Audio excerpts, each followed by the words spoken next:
इस पर जवाब दीजिए उमाशंकर पांडे जी, जवाब दीजिए। सरकार की ओर से कहा जा रहा है, बीजेपी की ओर से कहा जा रहा है भाई धर्म देखकर नहीं किया जा रहा, नियम के हिसाब से हो रहा है, धर्म तो आप लोग ढूंढते हैं। देखिए, मुझे लगता है कि जिस तरीके से बुलडोजर की कार्यवाही तमाम जगहों पर हुई, उससे यह स्पष्ट है चंदन जी कि भारतीय जनता पार्टी ही वोट की राजनीति के लिए हिंदू और मुस्लिम का सहारा लेकर मुस्लिमों के खिलाफ कार्यवाही करके धार्मिक ध्रुवीकरण का काम करती रही है। ये कोई अभी की बात नहीं है। मुख्तार अंसारी के मामले में देख लीजिए, पूरे समय खबरें चलती थी, आज ये संपत्ति जब्त हुई और बाद में उन्हीं के बेटे का समर्थन लेकर सरकार बनाते हैं।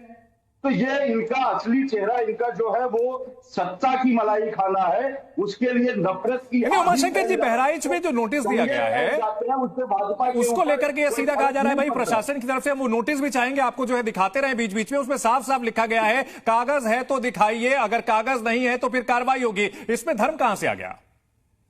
चंदन जी, आज हिंदुस्तान के तमाम गांवों में, तमाम छोटे शहरों में चले जाइए, तमाम लोग पुश्तैनी समय से रहते आ रहे हैं, उनके पास कागज नहीं मिलेगा। एसएन सिंह से पूछ लीजिए, इनके प्रधानमंत्री जी अपनी डिग्री नहीं दिखा पाते हैं और 100 साल पुराना कोई कागज कहां से दिखा पाएगा? हाँ, ये कहिए। देखिए, उत्तर प्रदेश के साथ देश की जनता ये समझ रही है और मतलब सरकार झूठ बोल रही है, सरकार झूठ बोल रही है। आपका ये कहना है कि सरकार झूठ बोल रही है, गलत ये दे रही है। रोहित अग्रवाल जी, आप लोग भी सरकार में भागीदार हैं, यहां कहा जा रहा है कि बुलडोजर कार्रवाई धर्म देखकर की जा रही है, वोट बैंक के लिए की जा रही है। वहशीपन हावी मन पर इंसान की कीमत कोई नहीं, झंडों के रंग के आगे जान की कीमत कोई नहीं। जहां पे राम गोपाल मिश्रा की हत्या कर दी जाती है गोलियां मार के, तब कांग्रेस के मुंह से आवाज नहीं निकल रही थी। अब बुलडोजर के लिए इनके मुंह से देखिए कितनी जोर जोर से आवाज निकल रही है। अरे भाई, अब तो समय दिया गया है ना कागज दिखाने के लिए। अब तो कहा गया है ना कि भाई अपना नक्शा अगर आपका पास है तो लाके दिखाइए, या ये जमीन आपकी है तो लाके दिखाइए, सरकारी जमीन पे कब्जा करवा दें। भाई, जो समाजवादी पार्टी के कार्यकाल में होता था, जो कांग्रेस के कार्यकाल में होता था जी, जो जमीन खाली है वो हमारी है, तो क्या भैया सरकारी जमीन के ऊपर जो गरीबों के उत्थान के लिए है, जो गरीबों को दी जाती है उनकी जीवन यापन के लिए, उस जमीन के ऊपर कब्जा करवा दें? भाई आप बताइए कहां पे धर्म देखा गया इसमें? ठीक है, तो नोटिस लगा के क्लियर कट कहा गया है ना कि भैया अगर आपके पास कागज है तो दे दीजिए कागज। समस्या क्या है? अब आपके पास कागज नहीं है तो सरकारी जमीन तो खाली कर दीजिए ना। ठीक है, ठीक है पांडे जी, आपको दोबारा मौका मिलेगा। नवीन दुबे जी, कागज दिखाने को कहा गया, इसमें क्या है? पीडब्ल्यूडी है, सरकारी विभाग है, उसने कहा है कि कागज दिखाइए नहीं तो ध्वस्तीकरण होगा। इसमें क्या गलत है? चंदन जी, दो तीन चीजें हैं। महाराजगंज जो कस्बा है बहराइच का, उसके आसपास का क्षेत्र ले लीजिए। मैं लखनऊ की बात करता हूं जहां मुख्यमंत्री जी स्वयं बैठते हैं, या किसी भी पुराने शहर का ले लीजिए। अगर आप 30 साल पुराने निर्माण पे जाएंगे तो मैं समझता हूं लोगों के पास महज अगर कुछ होगा तो बिजली की रसीद होगी, पानी का बिल होगा, या हाउस टैक्स। नहीं, अलग अलग मुद्दों को जोड़ रहे हैं सर। नहीं, मैं बता रहा हूं, सरकारी जमीन पर कानून की बात करूंगा। एक नक्शे की बात अलग होती है। मैं थोड़ा सा बस इसमें करेक्ट कर दूं कि नक्शा पुराने लोगों के पास ना हो, समझ में आता है, लेकिन सरकारी जमीन पर जो अतिक्रमण है वो आज हो, 20 साल बाद हो, 60 साल बाद हो, कभी भी अतिक्रमण तो अतिक्रमण रहेगा। नहीं, सरकारी जमीन पर तो अतिक्रमण पर ये तो अतिक्रमण सरकारी लगाई हुई बात है ना। बुलडोजर एक्शन, मैं क्लियर कर दूं, बुलडोजर एक्शन पर सरकारी जमीन के ऊपर अतिक्रमण या तालाब के ऊपर अतिक्रमण पर कहीं कोई रोक नहीं है सुप्रीम कोर्ट की। सुप्रीम कोर्ट ने एक चीज और आती है, इन्होंने क्या किया है, सरकार ने कोरिलेट कर दिया, अपराधी है उसके घर बुलडोजर चलेगा। अब आप एक चीज समझिए, एक व्यक्ति ने अपराध किया, पूरे घर को आपने अपराधी मान लिया। नवीन दुबे जी, उसको लेकर तो क्लियर है, उसको लेकर सुप्रीम कोर्ट का गाइडलाइन क्लियर है कि कन्विक्टेड क्रिमिनल भी हो, उसकी प्रॉपर्टी वैलिड प्रॉपर्टी पर नहीं चलेगा। हम तो उसकी बात ही नहीं कर रहे हैं, हम तो अतिक्रमण की बात कर रहे हैं। चंदन जी, एक चीज ठीक है, हम दूसरे गेस्ट को भी ले आते हैं। सर नवीन जी, आपके पास आऊंगा दोबारा। दानिश कुरैशी साहब, यहां हम तस्वीरें दिखा रहे हैं जिसमें लोग जो है खुद से अपना अतिक्रमण हटाते हुए भी दिख रहे हैं, सरकार की कार्रवाई को सही भी मान रहे हैं। इसमें धर्म कहां से आ गया?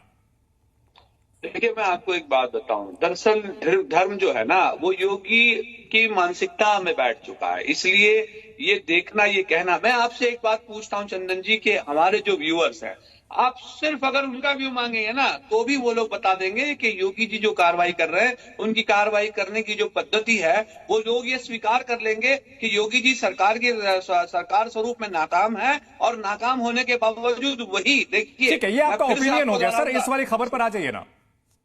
नहीं, मैं ओपिनियन आपका ठीक है, राजनीतिक पार्टी के तौर पर ओपिनियन है। इस वाली खबर पर जो लोग हैं अतिक्रमण को अपना खुद हटा रहे हैं, मान रहे हैं कि हाँ उन्होंने अतिक्रमण किया है। देखिए, सुनिए मेरी बात।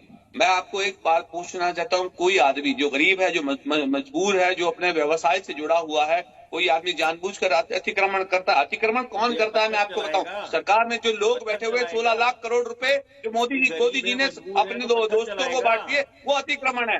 जो लोग देश सुनिए, नहीं, हम दानिश कुरैशी का कैसे अलग अलग चीजों को मिक्स कर रहे हैं सर? सरकारी जमीन पर कब्जा अतिक्रमण नहीं है।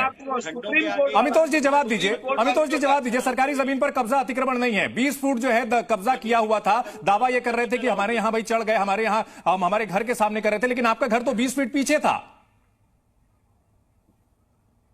चंदन जी, कितनी हैरान पूर्वक बात है कि एक व्यक्ति जो मर जाता है और जिसको मारने वाले आते हैं वो एक कम्युनिटी से आते हैं और उनके घर इलीगल पाए जाते हैं और नोटिस दिया जाता है। जिस सरकार की ये बात कर रहे हैं और जिस सुप्रीम कोर्ट के ऑब्जर्वेशन की बात करते हैं, उसमें 2 सितंबर 2024 में सुप्रीम कोर्ट ने कहा है आप ऑडी ऑल्टर्न पैटर्न फॉलो करिए, नोटिस दीजिए, चस्पा करिए, 3 दिन का समय दिया गया है। उसके बाद इलीगल डिमोलिशन, मतलब सरकार की जमीन पे आप आएंगे, अतिक्रमण करेंगे, इन्फिल्ट्रेशन करेंगे और अपराधी भी मानेंगे तो अपने आप को जस्टिफाई करेंगे। कहां तक सही है? लॉ एंड ऑर्डर मेंटेन करना सरकार की जिम्मेदारी है। जिस तरह से लॉ एंड ऑर्डर मेंटेन कर जाएगा, देखिए चंदन जी, एक बहुत बड़ा अंतर है। एक सरकार थी जो 2013 और 2005 में यूपी में दंगे हुए उनको बचा लेती है, नासिर हमीद को टिकट दे देती है, लेकिन एक सरकार है जो लॉ एंड ऑर्डर मेंटेन करने पे आती है तो सबको दिक्कत हो जाती है। देश में जब भी कोई कानून आता है, डेवलपमेंट आता है, एक कम्युनिटी है जिसको हमेशा आपत्ति होती है। मुझे लगता है इसको स्वीकार करना चाहिए। इलीगल इमिग्रेंट्स और नूर अहमद अजहरी जवाब दीजिए इस पर।